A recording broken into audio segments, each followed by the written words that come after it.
Bismillahirrahmanirrahim. Assalamualaikum warahmatullahi wabarakatuh.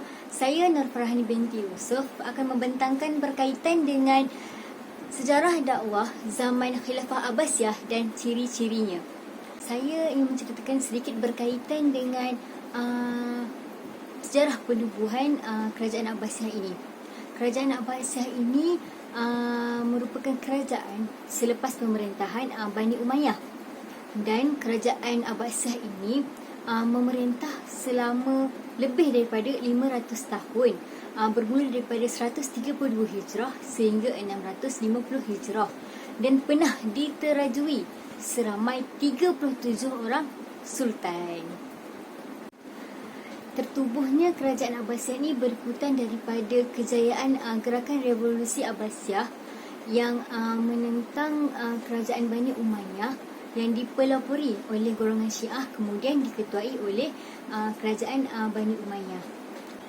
Perjuangan Abbasiyah ini bermula daripada aspirasi politik daripada Ali bin Abdullah yang sangat bijak dalam berkata-kata. Dalam masa yang sama, dia menyarankan kepada penduduk untuk mengembalikan pemerintahan tersebut kepada Bani Hashim lah, iaitu keturunan Rasulullah SAW. Namun apabila diketahui berkaitan dengan perkara tersebut, Ali ini dipenjarakan, dan apabila beliau wafat, anaknya Muhammad menggantikan tempatnya. Muhammad mempunyai hubungan yang baik dengan Abu Hashim. Abu Hashim merupakan pemerintahan Syiah ketika Bani Umayyah, dan apabila Abu Hashim mengetahui bahawa golongan Syiah ini ingin merampas jawatan khilafah itu, jadi Abu Hashim sempat mewasiatkan hak imamah kepada Muhammad. Saling bertukar ganti dalam keturunan Bani Hashim, dan pemerintahan yang terakhir adalah Al-Mu'tasim, yang mana Al-Mu'tasim ini merupakan khilafah yang terakhir dalam memerintah kerajaan Abbasiyah. Berikutan beliau dibunuh oleh orang Mongol. Seterusnya saya akan membincangkan berkaitan dengan peringkat dakwah bagi zaman Abbasiyah ini, iaitu terbagi kepada dua. Yang pertama adalah peringkat secara rahsia, dan yang kedua adalah peringkat secara terbuka. Bagi peringkat dakwah secara rahsia ini, kerajaan Abbasiyah telah menghantar ramai pendakwah ke seluruh negara untuk menyampaikan dakwah kepada masyarakat dengan melakukan penyamaran sebagai jemaah haji ataupun saudagar di negara-negara tertentu untuk menyampaikan mesej dakwah. Dan penyampaian dakwah itu adalah secara santai tanpa menggunakan sebarang kekerasan.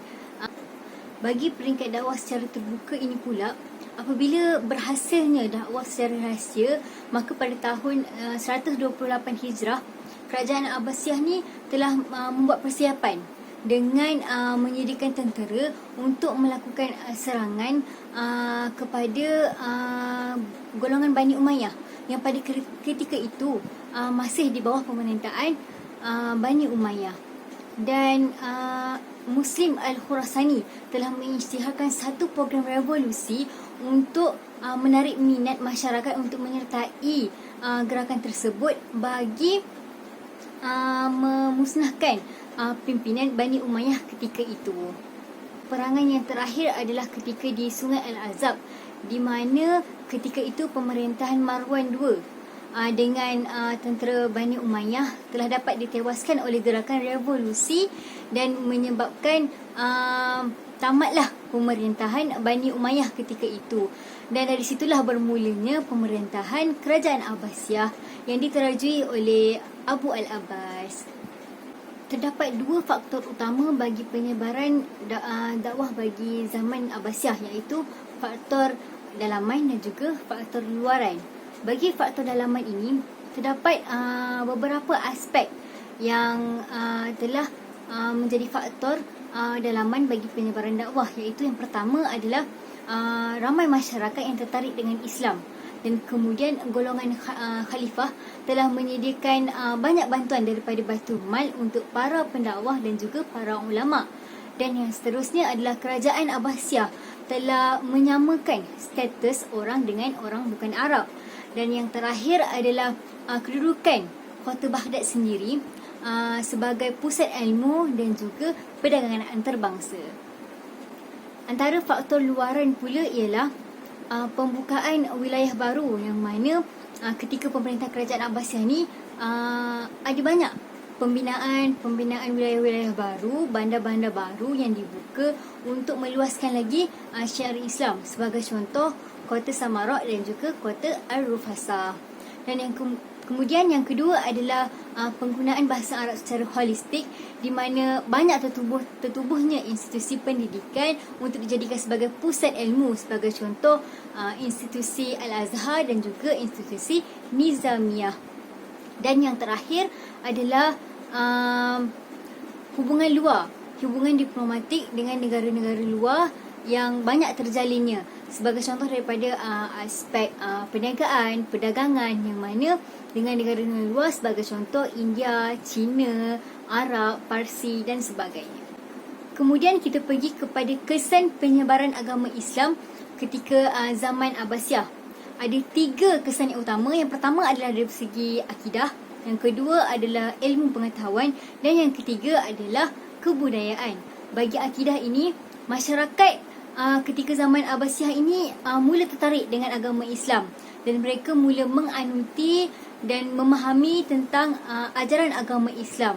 Dan kemudian banyak masjid-masjid ditubuhkan bagi menjadi sebagai pusat menuntut ilmu, pusat untuk berdakwah dan juga beribadah. Dan yang seterusnya adalah ilmu pengetahuan. Daripada segi ilmu pengetahuan ini, banyak institusi yang ditubuhkan. Sebagai contoh, institusi pendidikan sekolah agama, masjid yang menjadi tempat mereka untuk menuntut ilmu. Dan kemudian berlakunya perkembangan daripada segi bidang intelektual. Sebagai contoh, geografi, kimia, teknologi, astronomi dan sebagainya. Dan menyebabkan perkembangan tersebut, berlakulah revolusi baru dalam kerajaan Abbasiyah. Dan yang terakhir adalah kebudayaan. Kebudayaan ini tercetus apabila ramainya umat Islam yang mengamalkan budaya Islam yang sebenar, dan daripada situlah boleh menunjukkan bahawa umat Islam ini mempunyai budaya yang baik, dan dalam masa yang sama boleh menarik masyarakat lain untuk mendekati Islam. Kemudian saya akan bercerita berkaitan dengan zaman kejatuhan Abbasiyah.